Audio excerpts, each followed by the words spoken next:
Ils l'ont répété sans cesse au Conseil. Les premiers avertissements provenaient de drones de reconnaissance, des machines automatisées dénuées d'émotion, dotées d'une logique implacable et de capteurs usés par la guerre. Ce qu'ils ont capturé sur cette planète bleue du secteur 9 Beta était sans précédent. Des villes en flammes, des cieux déchirés par des oiseaux d'acier, des créatures de chair et d'os qui se battaient avec une telle haine qu'elles étaient prêtes à réduire leur propre monde en cendres pour vaincre. Les drones ont transmis les données, signalant une hostilité extrême. Ne pas engager le combat. Observer seulement. Le Conseil a ri. Des animaux primitifs, a craché le ministre Couture, affalé sur son trône de verre d'os. Ils se dévorent entre eux. Nous avons apprivoisé des galaxies. Ce sont des insectes. Les éclaireurs ont rapidement cessé d'émettre. Cela aurait dû être le premier indice. Mais l'arrogance est profondément ancrée dans l'ADN des empires. Ils envoyèrent donc une flotte d'observation. 12 croiseurs, non pas des navires de guerre, mais des vaisseaux d'observation, des scientifiques, des traducteurs, des xénologues. Ils atterrirent camouflés près d'une zone désertique, loin des régions civilisées de la planète. Silencieux, prudents, chirurgicaux, ils ne revinrent jamais. Une transmission parvint à destination. Une image granuleuse, hachée par des parasites, des cris, des coups de feu, des rires humains. L'une des chercheuses, une sorte de biolinguiste, parvint à traduire une seule phrase avant d'être mise en pièces. « N'attaquez pas les humains, ils vous traqueront sans relâche. » Pourtant, le Conseil resta sourd à ces paroles. Ils crurent à de la peur, de la panique, un signe de faiblesse. Alors, ils firent ce que font les empires orgueilleux lorsqu'ils se sentent insultés. Ils envoyèrent une flotte, une véritable flotte cette fois. 3 croiseurs de bataille, des milliers de soldats, une démonstration de force classique. Ce n'était même pas une déclaration de guerre, mais une simple correction. Les humains ne l'ont pas perçu comme une guerre non plus, mais comme un massacre. Le commandant de la flotte, Haskin, était un vétéran. 53 campagnes, 6 civilisations réduites, en cendres. Il arriva, armes chargées et discours préparés. Une histoire de reddition et de clémence. Il a à peine réussi à atteindre l'orbite. Le premier vaisseau a été déchiré en deux par une arme non identifiée. Ce n'était ni du plasma, ni de l'énergie cinétique, ni de l'ionisation, juste de la destruction. Un effacement silencieux. Un instant présent, l'instant d'après disparu. Les humains n'avaient pas construit de flotte. Ils n'avaient pas lancé de signaux d'alerte. Ils s'étaient retranchés. Chaque parcelle de leur monde était devenue un piège. Des satellites dissimulés derrière des débris spatiaux, des canons, électromagnétiques camouflés parmi les débris, d'étranges anomalies localisées. La gravité semblait ivre. Le temps sautait comme une piste audio rayée. L'humanité n'avait pas érigé de ligne de défense. Elle avait transformé sa planète en un véritable piège. Un seul vaisseau a survécu, de justesse. La moitié de sa coque était détruite. L'équipage irradié. Irradié. Les systèmes de commandement ont été piratés par une IA qui les a raillés d'une voix enfantine avant d'effacer leur mémoire. Le Conseil a enfin obéi. Et maintenant, ils ont peur. Non pas d'une invasion.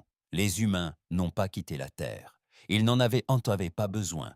Ils ont simplement attendu. Car lorsque les étoiles se sont tues à nouveau, lorsque la flotte a cessé d'arriver, lorsque le ciel s'est vidé, la chasse a commencé. Non pas des guerres, mais des chasses. Les avant-postes ont commencé à disparaître un à un. Puis les convois commerciaux, puis les colonies minières. Non pas détruites, simplement disparues. Évanouies, silencieuses. Aucun débris, aucun signal, rien. Les rumeurs se sont répandues dans le silence comme un poison. Elles usurpent notre peau pour franchir la sécurité. Elles crachent du feu maintenant. Ils n'ont pas besoin de vaisseaux. Ils se déplacent dans l'ombre par la pensée. Un marchand capturé hurla à s'en arracher les poumons, affirmant en avoir vu un debout sur la passerelle de son cargo, immobile dans le vide, observant, souriant, puis toujours ce murmure. N'attaquez pas les humains. Ils vous traqueront sans relâche. Le Conseil est désormais divisé. Les ministres s'accusent mutuellement de dissimulation, d'attiser les tensions. Certains affirment que l'humanité a disparu et que tout cela n'est qu'une guerre psychologique. D'autres pensent que les humains ont découvert un vestige antique enfoui sous leur planète et se sont transformés. Mais nul ne peut nier le fait. Les humains n'ont jamais déclaré la guerre. Ils ont été attaqués. Et maintenant, ils rendent l'appareil. La planète Ulvan 6 était restée silencieuse pendant 12 rotations.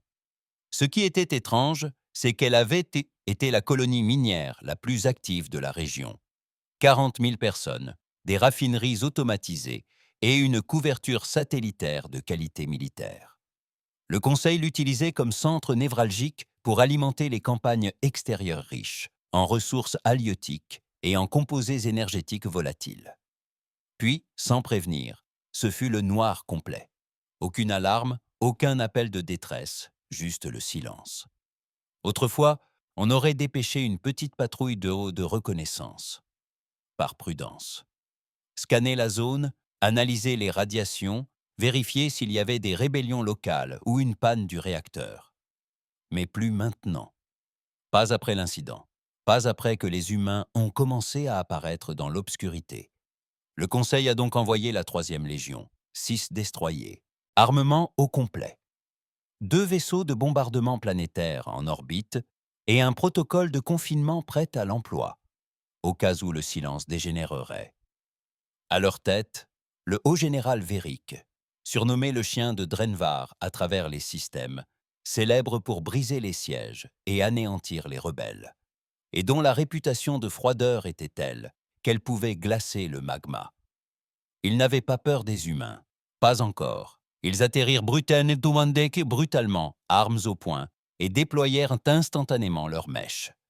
Un périmètre fut établi en quelques minutes. Ils n'étaient pas là pour poser des questions, juste pour inspecter, sécuriser et désinfecter toute anomalie.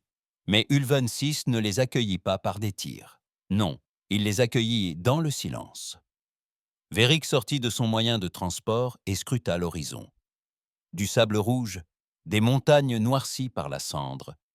Une tempête de poussière se formait à l'horizon. Mais il y avait autre chose. Quelque chose clochait. « Où sont les lumières ?» murmura-t-il. Les colonies minières ne les éteignaient jamais, même pendant les cycles de sommeil.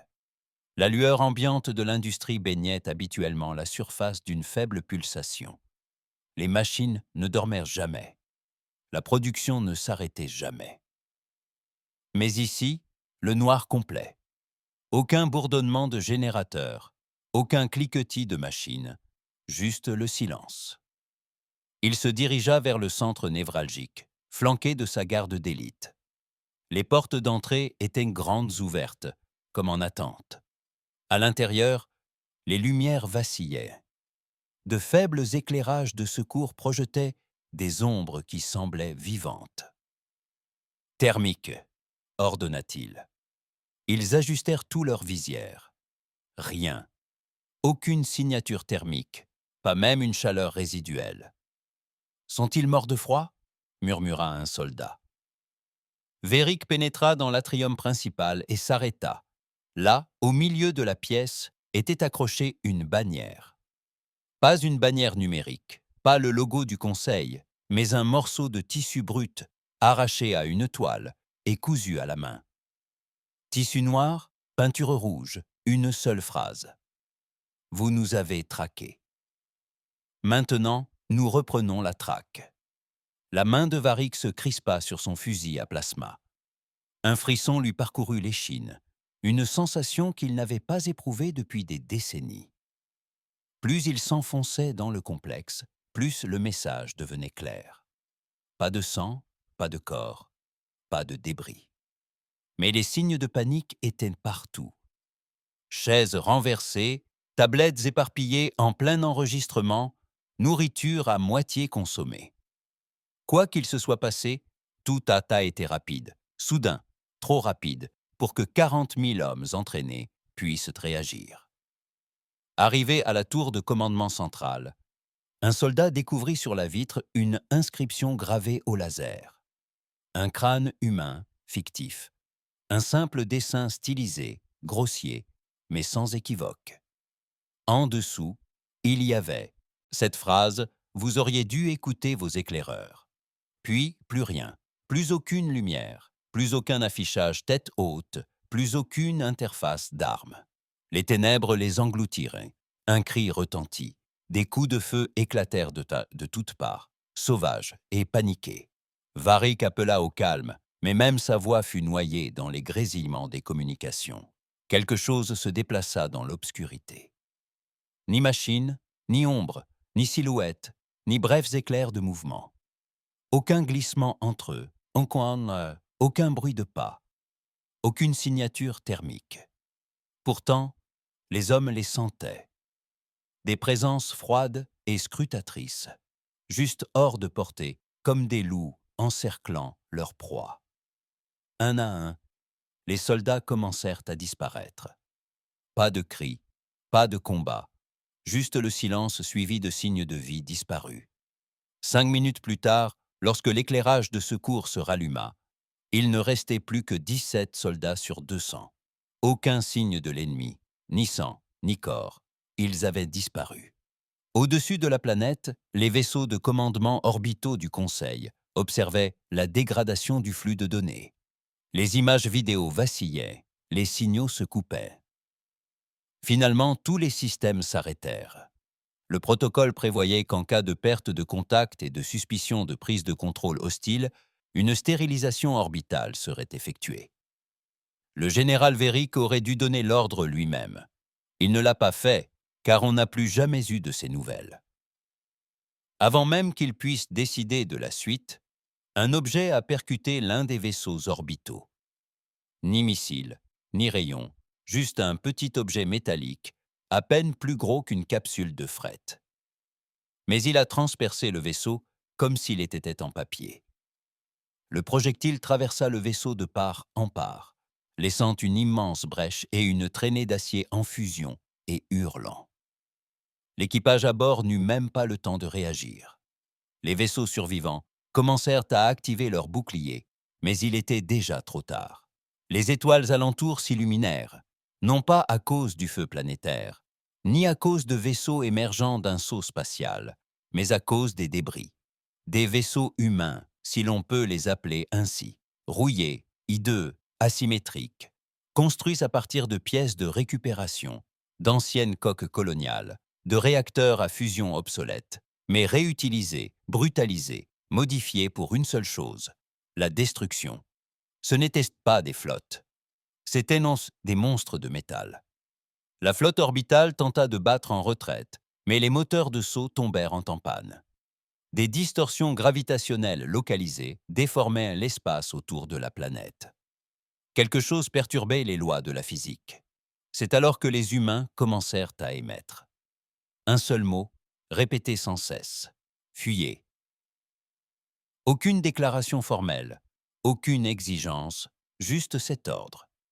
Comme s'ils n'offraient pas la pitié, mais se moquaient simplement des humains. De retour dans l'espace du Conseil, la paranoïa fit place à une panique générale. Les humains commettaient l'impensable. Leur victoire ne reposait ni sur le nombre, ni sur la technologie, mais sur l'anéantissement psychologique. Ils ne s'attaquaient pas d'abord aux cibles militaires, ni aux chaînes d'approvisionnement. Ils visaient les symboles, les sanctuaires, les vaisseaux capitaux baptisés du nom de héros, les planètes chargées d'histoire. Non pas pour les anéantir, mais pour en faire des exemples. Sur une planète, tous les habitants furent retrouvés intacts, indemnes, les yeux bandés, les mains liées, et une phrase humaine gravée sur chaque mur. « Vous vouliez la guerre, nous l'avons étudiée ». C'était là l'aspect terrifiant. Les humains ne se sont pas défendus comme des proies. Ils ont étudié, appris et se sont adaptés. Ils ont repris toutes les tactiques de guerre utilisées contre eux et les ont perverties en quelque chose de plus cruel, d'inhumain. Des rumeurs circulaient selon lesquelles ils ne dormaient plus, qu'ils avaient modifié leur ADN pour supprimer toute empathie, qu'ils pouvaient sentir la peur chez les espèces non carbonées et la suivre à travers les parex. La plupart de ces affirmations semblaient relever de la pure folie. Lorsque ces mêmes rumeurs commencèrent à apparaître dans les rapports de terrain, même les soldats les plus disciplinés du Conseil commencèrent à craquer. Certains refusèrent d'être déployés. D'autres se suicidèrent lorsqu'ils furent affectés à des missions ciblant des humains. Des capitaines désertèrent leur poste. Des flottes entières se mutinèrent. Et pourtant, l'humanité garda le silence. Ni diplomate, ni pourparlers de paix, ni négociation, seulement un silence suivi de vengeance. Dans les archives les plus profondes du Conseil, de vieux érudits exhumèrent d'anciens journaux. L'histoire de la Terre, un récit autrefois ignoré, désormais lu d'une main tremblante. Ils y découvrirent des guerres qui avaient anéanti des millions d'êtres humains, des armes défiant toute logique, des nations ayant bâti des industries entières autour de la destruction. L'humanité n'avait pas survécu grâce à la paix. Elle avait évolué grâce au conflit. Elle avait été forgée dans le feu, la trahison, le désespoir. Son histoire n'était pas un avertissement, c'était une promesse. Lorsque le Conseil réalisa ce qu'il avait provoqué, il était déjà trop tard. Il ne s'agissait pas d'une campagne de représailles, mais d'une croisade, d'une idéologie, d'un système de croyances profondément ancré dans chaque soldat. Il voulait monter des monstres, alors nous le sommes devenus. À la fin du cycle annuel, 10 autres colonies du Conseil avaient disparu. Des secteurs entiers furent plongés dans le noir. Certains affirmaient avoir vu des vaisseaux humains entièrement faits de pierres noires se déplaçant sans moteur.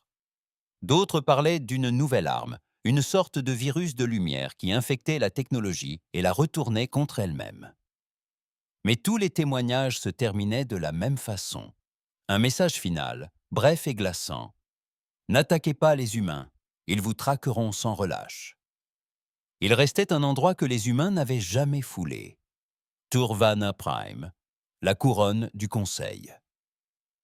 Capitale resplendissante de l'autorité galactique, elle était si bien protégée, si solidement ancrée dans ses systèmes de défense et ses infrastructures ancestrales, que la plupart la croyaient intouchable. Des anneaux orbitaux tapissés de réseaux de plasma, des satellites de défense contrôlés par IA, des flottes en alerte réparties sur 5 couloirs de saut, et un champ de défense planétaire capable de résister à des impacts directs d'armes de classe solaire. Ce n'était pas qu'une simple planète, c'était un symbole. Si la Terre était Turvana, une sphère oubliée au cœur du bras spiral, était le joyau taillé sur le trône de l'univers. C'est pourquoi le Conseil s'y sentait en sécurité. C'est pourquoi il s'y réunissait. Et c'est pourquoi, lorsque les premiers signes de brèche apparurent, personne n'y crut. Pas même lorsque le ciel s'obscurcit. Tout commença par des parasites dans le réseau de communication planétaire.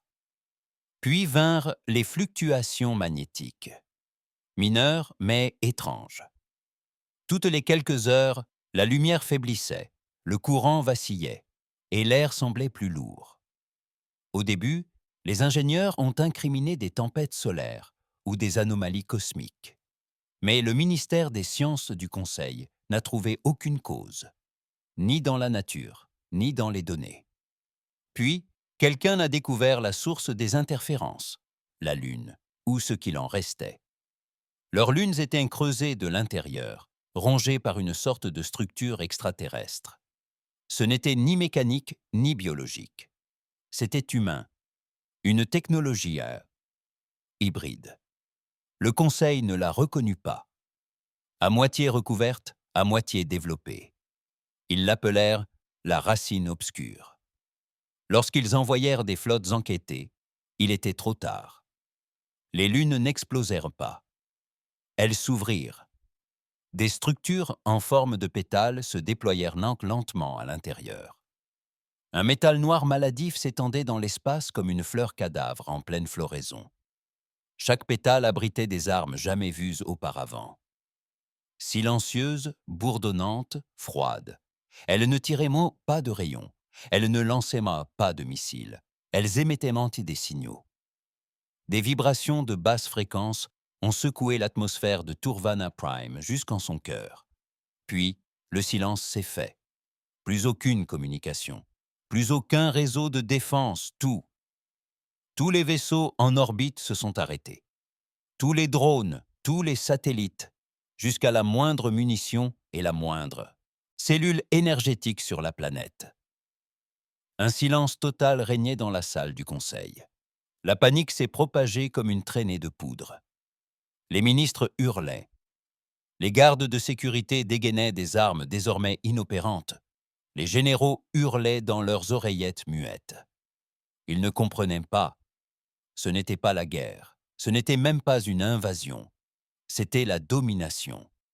Aucun avertissement, aucun discours, aucune revendication, seulement le silence.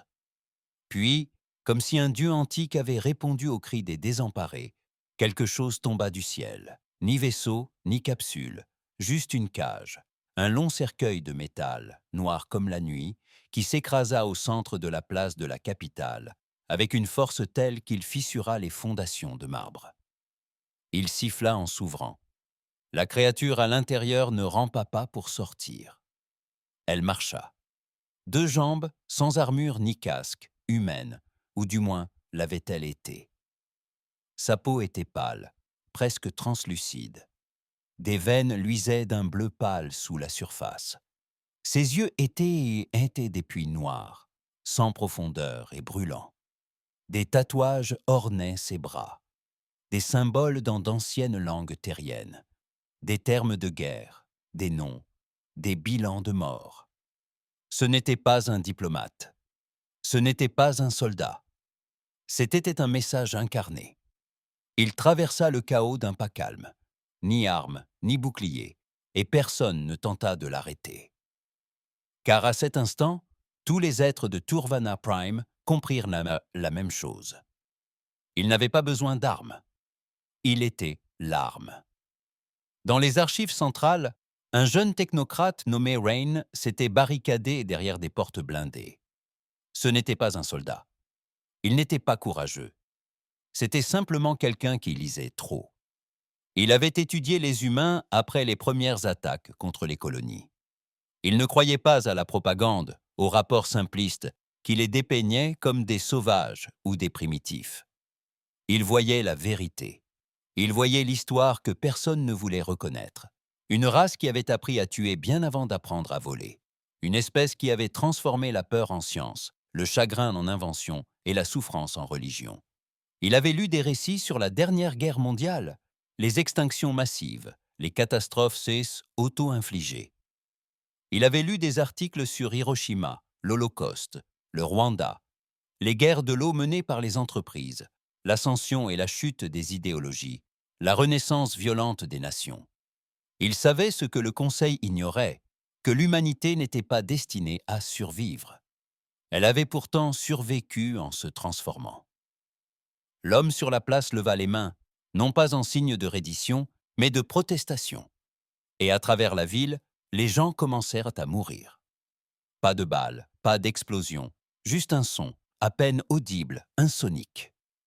Mais il s'insinua dans leur crâne comme de la glace. Certains saignèrent en des yeux. D'autres furent pris de convulsions. Certains s'effondrèrent en face contre terre, sans jamais se relever. C'était ciblé. Sélectif. Seule la classe dirigeante, les militaires, les responsables, les civils, les domestiques, les concierges, les vendeurs furent épargnés. Le message était clair. Nous savons qui vous êtes. Nous savons ce que vous avez fait. L'homme prit enfin la parole. Nul besoin d'interprète. 5 mots seulement. Sa voix ne résonna pas. Elle murmura à travers la pierre. Ceci est pour les enfants. Puis il brûla. Il ne s'est pas autodétruit. Il s'est embrasé. Son corps s'est transformé en flamme sans combustible. Un feu bleu, silencieux et froid, qui a consumé tout autour de lui, sans se propager. Il n'a dévoré que ce qu'il devait. Quand ce fut terminé, la place de la ville était calcinée jusqu'à la moelle. Chaque statue disparut, chaque symbole fondu. Seul le message subsistait. gravé dans la pierre dans une langue qu'aucune race extraterrestre n'avait jamais osé parler jusqu'alors. Nous sommes le prix de votre arrogance. Ce jour-là, le conseil s'est effondré. Non pas politiquement, mais spirituellement. Il y avait des survivants, mais ils n'étaient plus des dirigeants. Ils étaient des témoins. Ils parlaient des humains non plus comme d'ennemis, mais comme de dieux vengeurs. Des systèmes entiers ont proclamé leur neutralité. Certains se sont rendus préventivement, implorant la clémence. D'autres ont tout simplement abandonné leur poste et disparu dans l'espace profond, espérant tomber dans l'oubli. Mais les humains ne se contentaient plus de riposter. Ils procédaient à une purge, un nettoyage ethnique et systématique, visant tous ceux qui avaient approuvé la première attaque. Chaque général, chaque ministre, chaque dirigeant d'entreprise, chaque partisan de la guerre, tous furent traqués un par un. Certains tentèrent de se cacher sur des planètes périphériques sous de fausses identités. Peu importait. Les humains les trouvaient, et ils ne les tuaient pas toujours. Parfois, ils se contentaient d'observer, d'envoyer des signaux, de laisser des symboles, de les pousser à la folie, à la paranoïa, au suicide. Et le message restait immuable. N'attaquez pas les humains, ils vous traqueront sans relâche. De retour aux abords de la zone morte, jadis appelée Terre, l'humanité se rassembla en silence. Ils n'acclamèrent pas, ils ne chantèrent sans pas. Ils se souvinrent. Ils se souvinrent des milliards d'êtres réduits en cendres lors de l'arrivée des flottes du Conseil. Les enfants périrent, les villes étouffèrent les cris. Et ils se souvinrent comment l'univers s'était moqué de leur souffrance, comment on les avait traités de sauvages, comment personne ne les avait crus, comment même leurs avertissements avaient été tournés en ridicule. Alors ils changèrent. Ils renoncèrent à leur nom. Ils ont renoncé aux frontières. Ils ont renoncé à leur identité. Ils ne faisaient plus qu'un. La vengeance, non pas pour la justice, non pas pour le pouvoir, juste pour que personne n'oublie jamais. Avant la guerre, la Terre se mourait déjà, non pas à cause des ogives nucléaires ou des invasions, mais à cause de la pourriture, de la corruption, de l'exploitation, de la pollution, de la cupidité. L'humanité avait atteint son apogée technologique, mais spirituellement, socialement, moralement, elle était au point mort. Les milliardaires se prenaient pour des dieux, les empires se repaissaient des pauvres, et les chaînes numériques pesaient plus lourd que l'acier. Puis vient la première flotte, l'intervention glorieuse du Conseil. Ils se persuadaient qu'il s'agissait de contenir une menace, mais chacun savait que le véritable enjeu était les ressources. La Terre possédait ce qu'il convoitait, des matières exotiques sous sa croûte, des océans riches en hydrogène et une espèce trop divisée pour se défendre. Alors ils attaquèrent, sans avertissement ni négociation, par le feu. Des satellites furent neutralisés en quelques minutes, des spatioports anéantis, des villes entières rasées depuis l'orbite. Le Conseil qualifia l'opération de frappe propre. Les dommages collatéraux furent jugés acceptables. Ils ont tué 3 milliards de personnes en une seule journée. Cela aurait dû être la fin, mais non. Dans les cendres de cet apocalypse, quelque chose d'ancien s'est réveillé sous la croûte terrestre. Ce n'était pas une arme, pas encore. C'est un projet. Caché sous les Andes, au cœur d'un complexe de recherche abandonné connu sous le nom de noyau d'obsidienne, le dernier pari de l'humanité avait été enfoui des décennies avant l'invasion. Il s'appelait Projet Seuil. Au sein du Conseil, personne n'a jamais découvert qui en était à l'origine. Certains disaient qu'il s'agissait d'une IA rebelle, devenue silencieuse, après avoir prédit l'extinction de la planète. D'autres affirmaient que c'était l'œuvre d'une cabale de généticiens, de physiciens et de sociopathes n'ayant plus rien à perdre. Ce que l'on sait des années plus tard, c'est que Threshold n'était pas une question de survie, mais de transcendance. Au sein d'Obsidian Core se trouvaient 10 000 volontaires. Ni soldats, ni politiciens, simplement des gens qui avaient tout perdu. Des familles entières avaient péri brûlées vives lors des premiers bombardements. Des maisons réduites en miettes, des vies en cendres. Ils s'étaient aventurés volontairement dans les ténèbres. On leur avait dit une seule chose, « Vous ne reviendrez pas humain ». Ils avaient accepté. Le processus était horrible, inhumain. Cela a brisé des esprits, des corps, des identités. Threshold a utilisé une technologie que le monde avait proscrite, manipulation de l'ADN, repliement de la conscience, réécriture neuronale. Une nouvelle forme d'interface biosynthétique permettant au corps humain d'évoluer, aux côtés de la machine. Non pas porter une armure, mais la devenir. Plus de nerfs, plus de limites. La douleur est devenue code. L'émotion devint une arme. Ils n'ont pas créé de super-soldats. Ils ont créé des chasseurs. Et le premier à survivre à la séquence complète. Nom de code H. Pas de nom de famille, pas de passé, seulement la douleur. H n'était pas fort comme on l'est pour un soldat. Ses muscles n'étaient pas développés. Son regard n'était pas perçant. Mais à l'intérieur de son crâne, un réseau neuronal, alimenté par une myéline synthétique réactive, traitait les données de menace plus rapidement que n'importe quelle IA quantique dont le Conseil avait jamais rêvé. Il se déplaçait comme de la fumée. Il combattait comme des mathématiques. Il ne tuait pas par rage. Il calculait la douleur, la testait, la perfectionnait, puis l'infligeait là où elle ferait le plus mal. La première fois qu'H fut déployé, ce fut lors d'une mission de reconnaissance. Une petite station logistique du Conseil sur Titan, ignorant tout de l'existence même de la Terre. Il pénétra dans le bâtiment sans déclencher la moindre alarme. 97 personnes, aucun survivant, aucun coup de feu, aucun échange de tirs, juste le silence.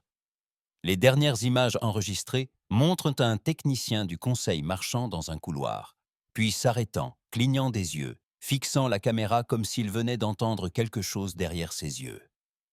Puis il se mit à sangloter, à saigner et s'effondra. C'était la signature d'H, une perturbation neuro-invasive du champ. Il n'avait pas besoin de vous toucher pour vous tuer. Il lui suffisait d'être près de vous. Tandis que le Conseil préparait de nouvelles vagues d'expansion, il commença à constater que ses frontières se réduisaient, non pas par des attaques, mais par l'infection. Les infrastructures s'effondraient, des bases entières se retournaient contre elles, l'IA devenait instable, les vaisseaux refusaient d'obéir aux ordres les plus élémentaires. Ils ont accusé les virus, les pannes techniques, mais la Terre avait trouvé une solution, un moyen d'intégrer la conscience aux champs électromagnétiques. Les chasseurs n'étaient plus prisonniers de leur corps. Ils pouvaient vivre dans les ondes, se connecter aux transmissions, se dissimuler dans les fréquences ambiantes, écouter vos pensées grâce aux implants neuronaux que les officiers du Conseil arboraient avec tant de fierté. À chaque utilisation de leur technologie, le Conseil invitait les fantômes de l'humanité à pénétrer dans leur système. Et ces fantômes étaient furieux. H ne resta pas longtemps seul. Threshold grandit rapidement. Le processus s'auto-affina. La douleur était la forge. Le traumatisme, le carburant. Chaque volontaire apportait quelque chose d'unique. Un souvenir si vif qu'il devenait une arme. Il y avait Kira, qui a survécu au bombardement orbital de Johannesburg en Pékin, extirpant les corps de ses enfants des décombres et en les transportant sur 8 kilomètres, malgré sa colonne vertébrale brisée. Son champ neuronal produisait des anomalies gravitationnelles sous l'effet du stress émotionnel. Il y avait aussi Déné, un ouvrier du bâtiment qui a assisté à l'exécution de tout son syndicat pour avoir refusé de participer à la reconstruction des bâtiments municipaux. Ces points pouvaient réduire l'acier au carbone en poudre. Lorne, un infirmier sourd qui avait développé une écholocation si performante qu'il pouvait entendre votre cœur battre à travers 1 kilomètre de béton. Chaque chasseur n'était pas qu'un simple soldat. C'était une histoire incarnée, une injustice vivante. Et il n'oubliait pas. Le Conseil, malgré toute sa puissance, ne s'adapta jamais.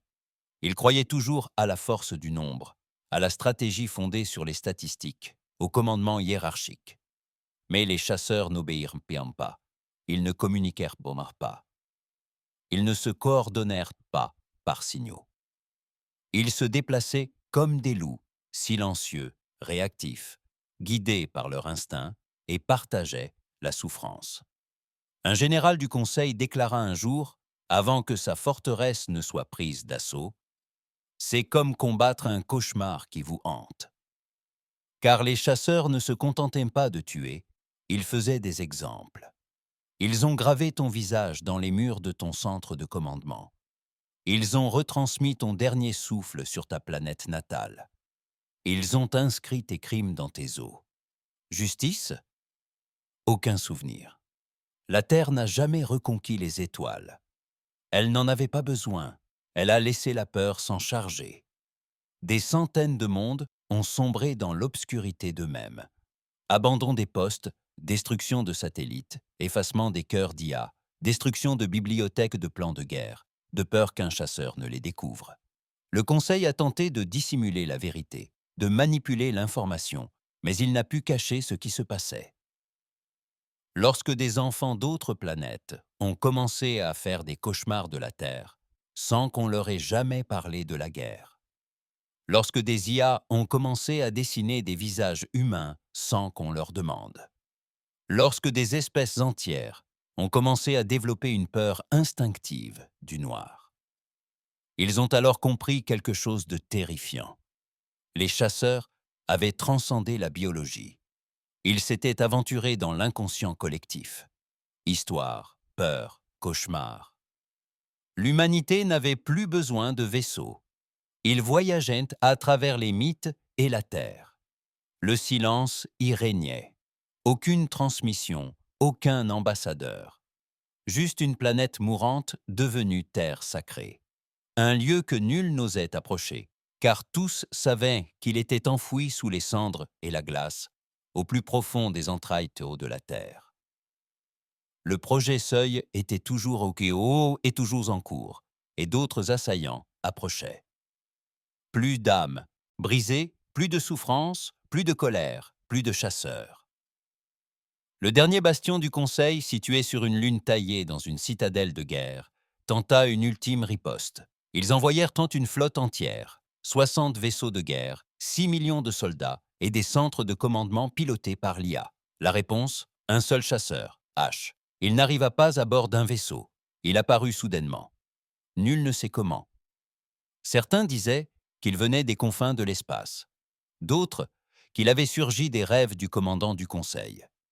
Quoi qu'il en soit, la forteresse ne donna plus jamais de nouvelles. Les éclaireurs ne trouvèrent que des débris. Et au cœur de la salle de commandement, gravé sur la console principale, un message. « Nous vous avions prévenu. Vous nous avez chassés les premiers. Désormais, nous ne nous arrêterons jamais. » Le Conseil ne s'est pas effondré dans un cri. Il s'est effondré dans un murmure. Bien avant que les chasseurs n'atteignent les sanctuaires intérieurs, avant même que la Terre ne frappe directement les mondes d'origine, l'Empire du Conseil était déjà en train de pourrir de l'intérieur. Et c'était exactement ce que les humains voulaient.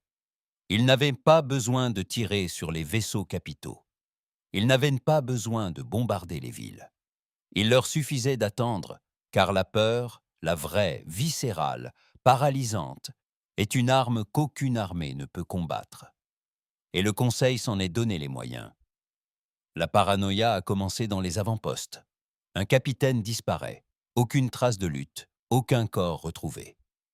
Ces journaux de bord révèlent un comportement erratique la semaine précédente. Il parle tout seul et se réveille en hurlant. Un jour, il consulte un flux de sécurité et déclare qu'ils sont dans les projecteurs, avant de se suicider, avec un découpeur plasma. Le rapport est étouffé. Puis, le même scénario se répète inlassablement. Sur différentes planètes, le même schéma se répète. Des commandants sombrent dans la folie. Des officiers sabotent leur propre vaisseau. Les équipes de sécurité se retournent les unes contre les autres. Finalement, des escadrons entiers cessent de répondre. Lorsque les équipes d'urgence sont dépêchées, elles ne trouvent qu'un message gravé dans l'acier. « Nous sommes votre culpabilité incarnée. » Au sein du Conseil, l'unité commence à se fissurer.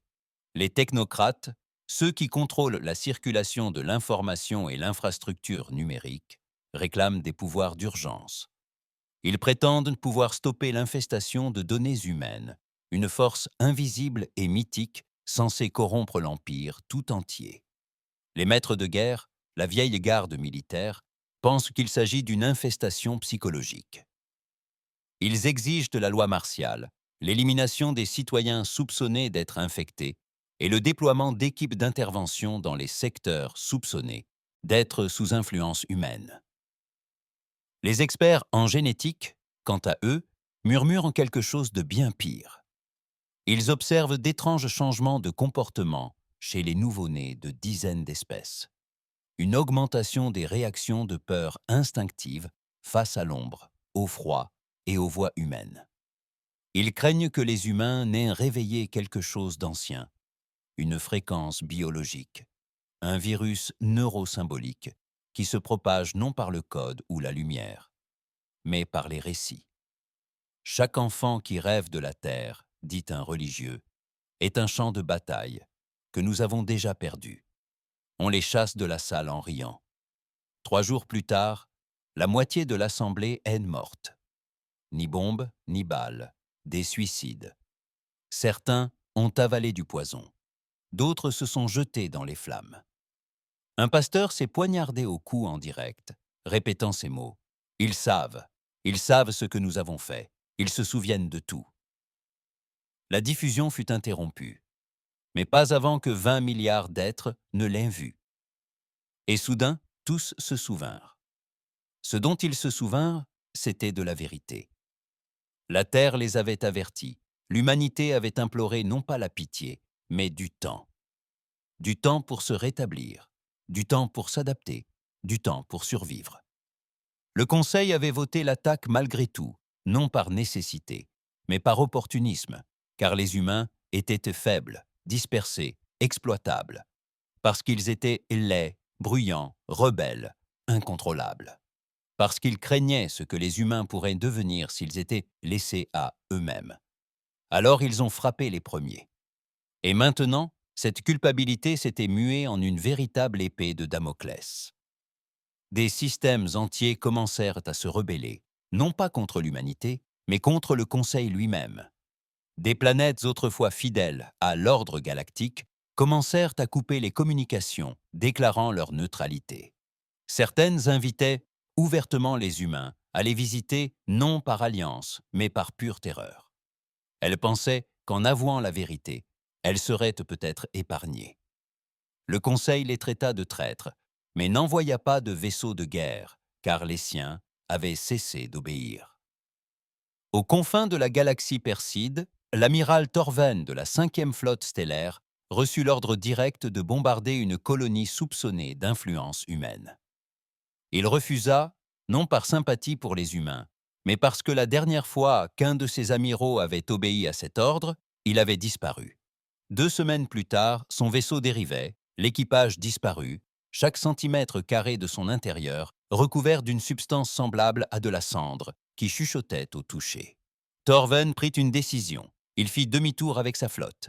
Puis, il diffusa un message sur tous les canaux, toutes les bandes, toutes les fréquences. Il disait « Le Conseil a menti. On déclenché cette guerre. Et maintenant, il nous demande de la terminer contre la seule espèce qui nous a avertis de ce qui allait arriver. » Le message est devenu viral. Non seulement à cause de ses paroles, mais aussi parce qu'à ses côtés, visible en arrière-plan, se tenait un être humain, désarmé, immobile, qui observait. C'est alors que le Conseil a compris que les chasseurs ne tuaient pas tout le monde.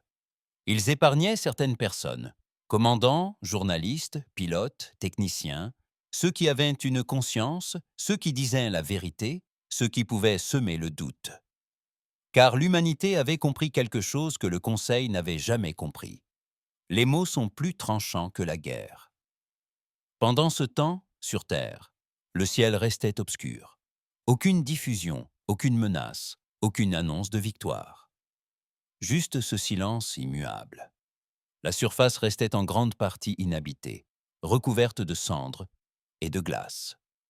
Mais en dessous, le noyau d'obsidienne continuait de vibrer. Le projet Seuil était devenu incontrôlable. Des villes entières s'étaient désormais développées sous terre, bâties non pas de béton et d'acier, mais de mémoire et de rage. Construites par une architecture neuronale, solidifiée par les émotions, façonnées en couloirs et en chambres par l'esprit de ceux qu'on ne pouvait plus qualifier d'humains, chaque pièce du cœur d'obsidian racontait une histoire. Chaque couloir résonnait d'un nom. Chaque mur portait l'inscription. Nous nous souvenons de ce qui a été fait. Dans l'un des niveaux les plus profonds, H se tenait devant un nouvel arrivant.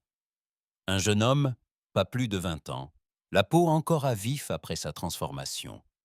Ses mains tremblaient, son corps était fort, mais son esprit était en train de se briser. Il n'était pas prêt. H resta silencieux un instant, puis, d'une voix qu'elle n'avait pas utilisée depuis des années. Ils essaieront de te briser. Ils te traiteront de monstre. Ils te demanderont pitié, alors qu'ils ne nous l'ont jamais accordé. Il marqua une pause, puis se pencha plus près. Ne leur donnez pas ça, donnez-leur des souvenirs. Laissez-les s'étouffer avec. Le jeune homme acquiesça, des larmes coulant sur son visage balafré. Dans l'espace du conseil, la dernière haute responsable, la chancelière suprême Urine, se préparait à évacuer vers un système caché. Elle croyait encore pouvoir négocier. Elle avait rédigé un message à l'humanité. On pouvait y lire « Nous reconnaissons nos crimes. Nous demandons une trêve. Nous souhaitons discuter de réparation et de paix. » Avant qu'elle ne puisse l'envoyer, son équipe de sécurité se retourna contre elle. Ce n'étaient pas des chasseurs, c'étaient non ses propres hommes, car ils savaient quelque chose qu'elle ignorait. La paix n'avait jamais été l'objectif. Plus maintenant. Pas après les cendres, pas après l'incendie, pas après les cris. L'humanité ne voulait pas de trêve. Elle voulait que sa mémoire soit gravée à jamais dans la pierre de la galaxie. Le Conseil galactique se dissout officiellement le cycle Natharin 412. Ni guerre, ni traité, juste le silence. Chaque système qu'il contrôlait sombra dans le chaos. Factions, États voyous, exilés. La base de données centrale, jadis le réseau le plus puissant de la galaxie connue, fut effacée par une IA née de la chasse, ne laissant derrière elle qu'un seul fichier, un écran noir, un crâne blanc et 5 mots. N'attaquez pas les humains, et puis, ils vous traqueront sans relâche. Le jour de l'effondrement officiel du Conseil galactique, aucune célébration ne suivit. Pas de chant de victoire, pas de déclaration de liberté. Pas de nouveau drapeau hissé en signe de gloire, car tous connaissaient la vérité. Ce n'était pas une libération, c'était une sentence, un avertissement gravé dans la moelle de chaque système, non par des paroles, mais par l'absence. Des villes entières disparurent, dans le silence qui suivit les murmures de noms humains.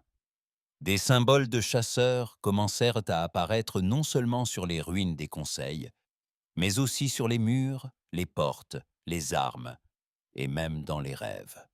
Et le pire, c'est que personne ne savait comment ils continuaient à se propager. 2 ans après la chute, la galaxie entra dans l'âge du calme. Le commerce s'est effondré. Les colonies ont cessé d'envoyer des messages. Les avant-postes ont refusé de répondre aux appels de détresse, non pas parce qu'ils étaient désertés, mais parce qu'ils craignaient d'être vus. Si une planète allumait ses balises, elle pourrait attirer l'attention. Et si elle attirait l'attention, elle pourrait les attirer eux. Sur la planète Caldres 9, jadis une colonie agricole florissante, les champs s'étendaient intacts sous des dômes de verre céleste. La population restante, environ 20 000 individus, s'était réfugiée sous terre. Sans radio, sans intelligence artificielle, sans vaisseau, ils vivaient comme des fantômes à cause d'un seul événement. 7 mois après la chute du Conseil, un enfant de Caldres 9 se mit à parler un dialecte terrien, un vieil anglais de la Terre. Personne ne le lui avait jamais appris. Ses ancêtres n'avaient même jamais vu la Terre. Elle ignorait le sens des mots, mais elle les prononçait quand même. La nuit, dans son sommeil, des murmures, des noms. H, Kira, Lorne, Déné. Puis un jour, elle cessa de parler et, à sa place, elle écrivit quelque chose sur le mur de sa chambre, non pas à la peinture ni à la craie, mais avec ses ongles. Nous sommes l'ombre sous tes os. Nous sommes la mémoire faite de faim. Nous sommes ce que vous avez fait de nous. Les anciens de la colonie ont scellé la pièce. Ils ont interrompu tout transfert de données. Ils ont disparu et personne n'a plus jamais eu de leurs nouvelles. Ailleurs, non, dans les ruines de l'ancienne capitale du Conseil. Quelque chose de nouveau a commencé à naître. Non pas un gouvernement, mais une foi. Ils se nommaient les Vestiges, non pas des survivants de la guerre, mais des adorateurs du châtiment. Ils croyaient que les humains n'étaient pas qu'une simple espèce, mais une conséquence divine. Leur doctrine était simple. Le premier péché était l'arrogance, le second, la miséricorde. La leçon finale est le silence. Ils ne construisaient pas de temple. Ils préservaient dans les ruines, laissaient les bâtiments du conseil intacts, calcinés, à demi effondrés. Ils refusaient de réparer ou de reconstruire. Au lieu de cela, ils gravaient les noms des morts sur les débris, non pour les pleurer, mais pour se souvenir de la raison de leur mort. Les survivants ne priaient pas pour être sauvés, ils priaient pour que les humains ne reviennent jamais. Mais au fond d'eux-mêmes, ils savaient que cela n'avait aucune importance, car les humains n'étaient jamais partis. Sur la lune dévastée de Virex, une équipe de mineurs a mis au jour quelque chose qui n'aurait jamais dû se trouver là. Il était enfoui sous 3 kilomètres de glace et de pierre, un crâne humain parfaitement conservé, ni fossilisé, ni décomposé, il attendait simplement. Les mineurs l'ont immédiatement signalé. Quelques heures plus tard, leur station a été privée d'électricité. Le lendemain, toute transmission a cessé. Une semaine plus tard, une équipe de sauvetage a trouvé le site désert. Aucune trace de violence, pas de sang, juste des outils abandonnés en cours de coupe, de la nourriture à moitié mangée, des terminaux figés en plein milieu d'une phrase, et sur le mur près du crâne, une inscription rouillée que Satananier. Il voit à travers la pierre maintenant. L'équipe a scellé la mine et s'est enfuie. Personne n'est revenu depuis. Tous ne craignaient pas les humains. Certains voulaient leur ressembler. C'est ainsi que le culte de Threshold a vu le jour. Il a commencé modestement. Forums clandestins, transmissions cryptées, scientifiques dissidents persuadés que les chasseurs n'étaient pas des monstres, mais le fruit de l'évolution. Ils se mirent à expérimenter illégalement. Un plan d'interface IA non réglementé, modulateur d'émotions synthétiques, programme de conditionnement du seuil de douleur. Leur objectif était simple, créer la prochaine génération de chasseurs. Mais il leur manquait ce que le projet Threshold possédait, un but. Leurs volontaires n'étaient pas nés de la cendre et du chagrin, mais de l'ambition, de l'ego, de la folie. La première vague d'ascension a duré 6 mois, la deuxième 3 semaines, la troisième 2 heures. Ils sont morts en hurlant, tous autant qu'ils étaient. Non pas à cause du processus, mais parce que, d'après les journaux retrouvés, ils étaient surveillés, même dans des laboratoires scellés, souterrains, dans des conditions stériles et sous vide. Tous ont rapporté la même hallucination finale. Une grande silhouette, silencieuse, sans ciller, inhalait de la fumée, se contentant d'observer. Bientôt, on cessa d'imiter les chasseurs, car on commença à comprendre quelque chose d'effrayant. Les chasseurs n'avaient pas seulement survécu à la guerre, ils n'avaient pas seulement gagné. Ils étaient encore en pleine transformation. Certains systèmes ont commencé à signaler un nouveau phénomène. Des secteurs morts, des zones totalement dépourvues de lumière. Ni trou noir, ni source d'absorption d'énergie, juste une obscurité totale. Les vaisseaux qui pénétraient dans ces secteurs ne s'écrasaient pas. Ils n'explosaient pas. Ils cessaient simplement d'exister. Et dans les rares journaux de bord récupérés des sondes non habitées, on retrouvait toujours la même image finale, une ombre se détachant sur le vide. Ni yeux, ni forme, juste une présence. Et toujours, les mêmes mots gravés dans la dernière image. Vous nous avez attaqués.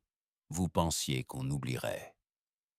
À travers la galaxie, des espèces anciennes commencèrent à réécrire leur histoire, effaçant toute trace de leur participation au Conseil, détruisant les preuves de leur vote en faveur de la guerre.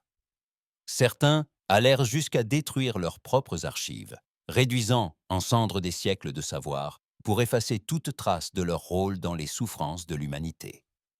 Ils pensaient qu'en effaçant le passé, les chasseurs ne viendraient pas. Mais cela n'eut aucune importance, car les chasseurs se souvenaient de tout. Certains tentèrent de riposter. Une nouvelle coalition d'anciens seigneurs de guerre du Conseil et de flottes mercenaires se forma dans la bordure. Ils se faisaient appeler la dernière flamme. Ils voulaient frapper la terre de plein fouet, mettre fin au cauchemar à sa source. Ils construisirent une flotte de plus d'100 de vaisseaux, louèrent postent les meilleures mines, les armes les plus performantes, le camouflage, les technologies de perturbation et les champs antineuronaux. Tout ce qui avait échoué auparavant fut amélioré. Ils ont embarqué à bord de Saul et sont parvenus à atteindre l'orbite terrestre. Mais ils n'ont pas attaqué, car la Terre n'existait plus. La planète avait disparu, ni détruite, ni brisée, simplement disparue. Il ne restait plus rien qu'un vide. Plus de gravité, plus de débris, plus aucune signature thermique, comme si quelqu'un l'avait effacée de la réalité. Leurs journaux de bord ne révélaient qu'une seule et unique anomalie. Un faible écho se répétait sans cesse, la voix d'un enfant chantant en anglais.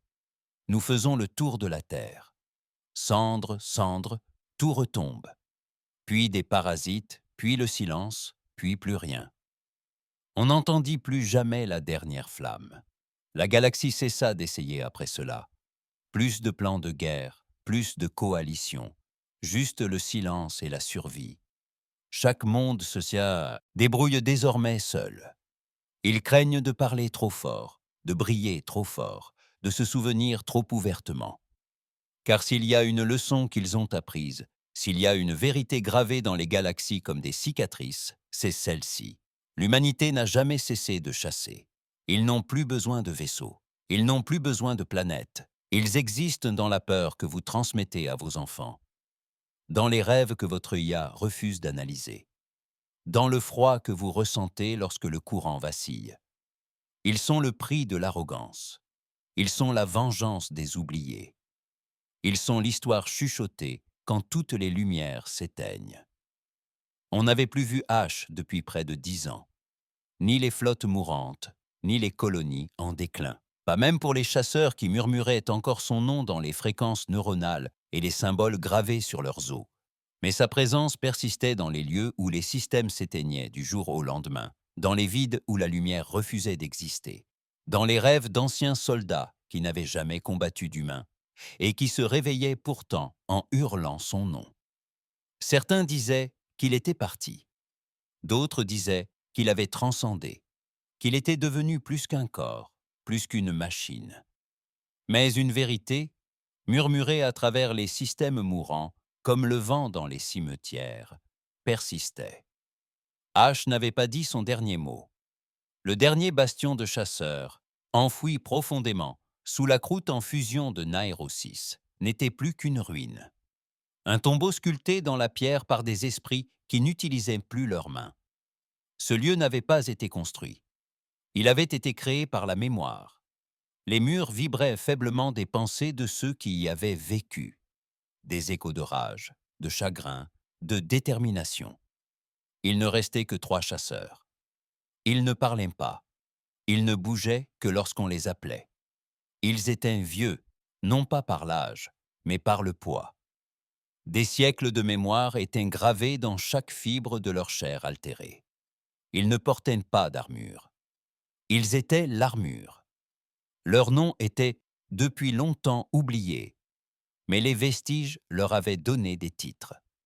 Le miroir, un chasseur dont le corps absorbait toute arme tirée contre lui et la renvoyait avec intérêt. Le silence, un aveugle qui se mouvait en pressentant le regret dans le cœur de ses ennemis. Et le dernier, le porteur de flammes, celui qui portait le nom d'H gravé sur sa poitrine, au-dessus d'un cœur qui ne battait plus, mais qui brûlait encore. C'est le porteur de flambeau qui gardait le secret que même les autres chasseurs craignaient de posséder. L'emplacement du noyau de mémoire. Personne ne savait vraiment ce qu'était ce noyau. Il y avait des histoires. Certains disaient qu'il s'agissait d'une chambre forte enfouie dans la croûte d'une planète errante, où les esprits des volontaires du projet Threshold étaient stockés comme des fichiers sur un serveur froid. D'autres disaient qu'il était plus ancien, datant d'avant-guerre, quelque chose que même le Conseil avait découvert, puis enfoui à nouveau. Mais tous s'accordèrent sur un point. Le noyau gardait la mémoire de tout. Chaque nom, chaque mort, chaque cri, chaque vote du conseil pour frapper le premier, chaque enfant suffoqué sous les décombres, tandis que des vaisseaux extraterrestres survolaient la zone. C'était la dernière trace de la Terre. Mais plus encore, c'était une arme, non pas de destruction massive, mais de vérité. Certains croyaient qu'Ash était allé au cœur du système pour mourir. D'autres disaient qu'il y était allé pour dormir. Mais ceux qui suivirent en sa trace, les plus fous ou les plus désespérés, ne trouvèrent que c'est que la folie. Le vaisseau récupérateur Nighthawk fut le dernier navire connu à avoir capté le signal. L'équipage était composé de déserteurs de flottes disparus, de pirates informatiques reconvertis en récupérateurs et d'un prêtre éminent nommé Sarik. Leur mission n'était pas de détruire le noyau, mais de l'observer, de le comprendre, peut-être même d'apprendre comment arrêter les chasseurs. Ils suivirent la dernière trace neuronale connue, des fragments de la pensée d'un chasseur mourant, à travers 11 systèmes, jusqu'à ce qu'elle les mène à une planète dérivant dans un espace inexploré. Black Rock Theta, ni soleil, ni lune, juste un silence glacial. Et tout au fond, quelque chose pulsait. L'appel de la nuit retentit. Ils descendirent dans un dédale de cavernes inexplicables. Des passages qui s'enroulaient sur eux-mêmes. Des escaliers qui descendaient. Des murs qui chuchotaient au toucher. Le temps sembla ralentir. Ou peut-être les horloges du vaisseau étaient-elles en panne. Peut-être que leurs esprits l'ont fait. Un à un, les membres de l'équipage ont disparu. Sans violence. Ils ont simplement disparu dans l'obscurité. Sauf Sar. Il a continué, et il l'a trouvé. Le noyau de mémoire. Ce n'était pas une machine. Ce n'était pas un coffre-fort. C'était une chambre de lumière. Des symboles flottants, du langage humain encodé en géométrie. Des brins de données rotatifs qui se mouvaient comme la pensée. Et au centre, l'attendait. H. Il n'avait pas vieilli. Il n'avait pas changé. Il se tenait simplement là, silencieux, les yeux clos, comme une statue de guerre sculptée par le chagrin lui-même. Zarik tomba à genoux. Il n'était pas un guerrier. Il ne haïssait pas les humains. Il avait juste voulu comprendre. Et H ouvrit les yeux. Ce que Sarak vit n'était pas de la rage. Ce n'était même pas de la douleur. C'était quelque chose de bien pire. Clarté. H ne parla pas à voix haute. Les mots résonnaient dans le crâne de Sarik. Doux, inévitable. Nous ne sommes pas devenus des monstres à cause de tes actes.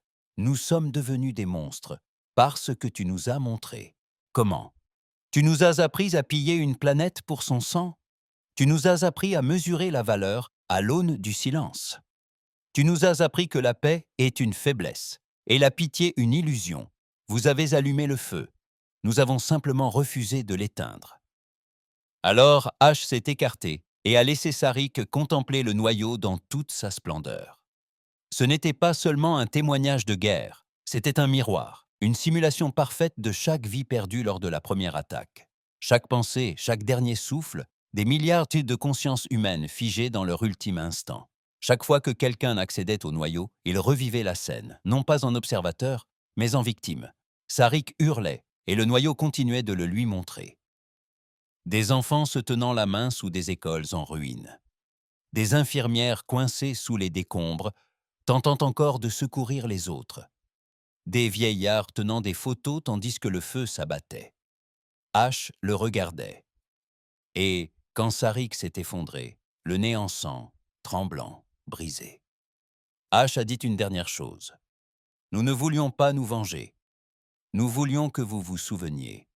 Mais vous avez rendu l'oubli trop facile. 6 mois plus tard, lorsque la balise de détresse de Nighthawk s'est activée, une équipe de sauvetage a retrouvé Sarak seul. Aucun membre d'équipage, aucun journal de bord, aucun souvenir de la façon dont il était remonté à bord. Mais il avait gravé quelque chose sur sa poitrine, avec une lame brisée. La Terre se souvient, et ses yeux ne clignèrent pas non plus. La galaxie tenta d'aller de l'avant, de se reconstruire, mais en vain, car chaque fois qu'une nouvelle alliance se formait, un chasseur surgissait. tantôt en chair et en os, tantôt en pensée, tantôt comme une simple ombre au coin d'un rêve, et toujours porteur du même message. Vous ne nous oublierez pas, il n'y a plus de guerre, seulement le silence et les observateurs. Les chasseurs ne règnent pas, ils ne conquièrent pas, ils ne pardonnent pas, ils se souviennent, et en se souvenant, ils veillent à ce que la galaxie n'oublie plus jamais. 1000 ans se sont écoulés depuis la disparition de la Terre, 1000 ans depuis la chute du Conseil. 1000 ans se sont écoulés depuis que le dernier vaisseau de guerre officiel a survolé Saul et est revenu silencieux. Durant tout ce temps, la galaxie a changé. Non pas reconstruite, non pas guérie, mais simplement adaptée. Les principales espèces se gouvernaient désormais seules, isolées les unes des autres, craignant de s'unir, craignant de se faire entendre trop fort, craignant de prendre trop d'importance. Le commerce interstellaire n'était plus qu'un murmure. Les communications furent localisées. L'IA fut proscrite. L'exploration suspendue, car nul ne voulait attirer à nouveau les ombres. Personne ne voulait entendre les anciens noms, ni cendres, ni chasseurs, ni terre. Mais l'oubli est une maladie. Et la galaxie était malade. Cela commença silencieusement, comme la pourriture. Une nouvelle génération naquit dans le silence, élevée dans la peur, mais sans souvenir. Ils n'avaient jamais vu la terre, jamais combattu durant la guerre, jamais enterré leur famille sous la pluie noire des feux orbitaux. Ils ne connaissaient que les ruines du passé. Des histoires racontées à voix basse, consignées dans des livres interdits et murmurées par les mourants. Ils commencèrent à se poser des questions dangereuses. Les humains étaient-ils vraiment si puissants? Les chasseurs existaient-ils seulement? Peut-être le Conseil avait-il raison de frapper le premier. Peut-être la Terre l'avait-elle mérité. Dans certains recoins, les rires revinrent, puis les moqueries, puis les révisions. Et dans un système, l'université Varis-Namon publia une thèse intitulée « La supercherie de l'humanité ». Terreur fabriquée et effondrement de l'empire rationnel. En un mois, elle fut téléchargée dans 1 millier de colonies. En un an, elle devint parole d'évangile dans les secteurs extérieurs. Puis, inévitablement, un nouvel empire émergea. Ils se nommèrent l'Accord. Ils ont promis le progrès, l'ordre, la paix. Mais ce qu'ils ont réellement promis, c'est l'amnésie. Ils ont reconstruit les archives, abattu les murs de la mémoire, effacé toute trace de la guerre, toute mention de la terre, toute image du noyau. Et quand cela ne leur a pas suffi, ils ont commencé à traquer les survivants de ceux qui croyaient encore. Ces derniers ont été qualifiés d'extrémistes. Leurs sanctuaires furent incendiés, leurs livres interdits, leurs avertissements tournés en ridicule. Même la phrase « n'attaquez pas les humains » fut qualifiée de superstition, de légende urbaine. On prétendait que l'humanité n'avait jamais transcendé cette condition. On disait que les chasseurs étaient une invention, le fruit des traumatismes d'après-guerre et de l'hystérie collective. On disait que la Terre était un mythe, une simple étoile éteinte. Et pendant un bref instant, la galaxie retrouva son courage. Puis vint le signal. Il parvint à tous les systèmes simultanément, parfaitement synchronisés, insensibles au décalage temporel et à la distance. Une simple image, un dessin d'enfant, des traits grossiers et tremblants, des bonshommes bâtons, une planète bleue, un vaisseau au-dessus, des flammes qui s'échappent, et en dessous, des mots écrits d'une écriture terrienne tremblante et enfantine. Vous nous avez oubliés. La panique se propagea comme une traînée de poudre. Les vaisseaux s'arrêtèrent. Les colonies se barricadèrent. L'accord déclara qu'il s'agissait d'une attaque psychologique. On accusa des résidus de codes malveillants datant de guerres d'IA vieilles de plusieurs siècles. Mais le peuple savait.